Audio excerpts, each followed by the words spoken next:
મગ ભાત ઓસામણ એકદમ ટેસ્ટી અને બનાવવામાં પણ સહેલા, ફટાફટ બની જાય. તો ચાલો સલાડ, આપણે સલાડ પણ એડ કરી દઈએ. બહુ ટેસ્ટી લાગશે, એકવાર જરૂરથી ટ્રાય કરજો. હેલો અંબા. તો આજે આપણે બનાવ્યા હતા દાળ ભાત અસાણ, એ પ્રમાણે આપણે બનાવીએ છીએ મગ ભાત અસાણ. તો મગ બફાઈ ગયા છે, તો ચાલો હવે આગળની રેસીપી જોઈએ. મગને આપણે આવી રીતના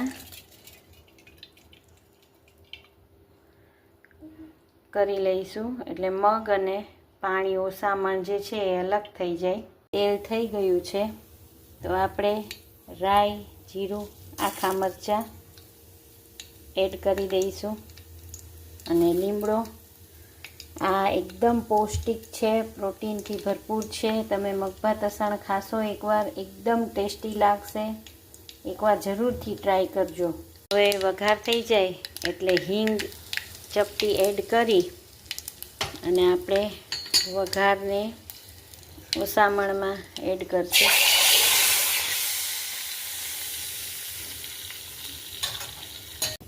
ગોળ, હળદર, મરચું, મીઠું સ્વાદ પ્રમાણે અને આપણે આ ખટાશ માટે કોકમ એડ કરીશું.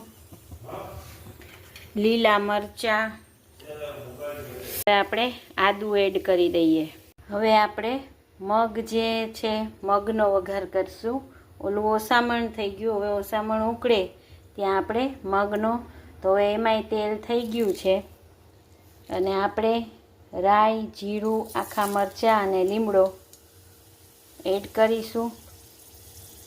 તેલ થઈ જ ગયો છે વઘાર, એટલે આપણે એમાં હિંગ એડ કરી દઈશું અને પછી આપણે એમાં મગ એડ કરી દઈશું. હવે હળદર, મરચું, ધાણા જીરું સરખું જોઈશે અને મીઠું ટેસ્ટ પ્રમાણે. જો મગ બાફવામાં તમે મીઠું એડ કરો તો પછી આ બધામાં મીઠું એડ નહીં કરવાનું. લીલા મરચાં અને આપણે આદું પણ એડ કરી દઈએ.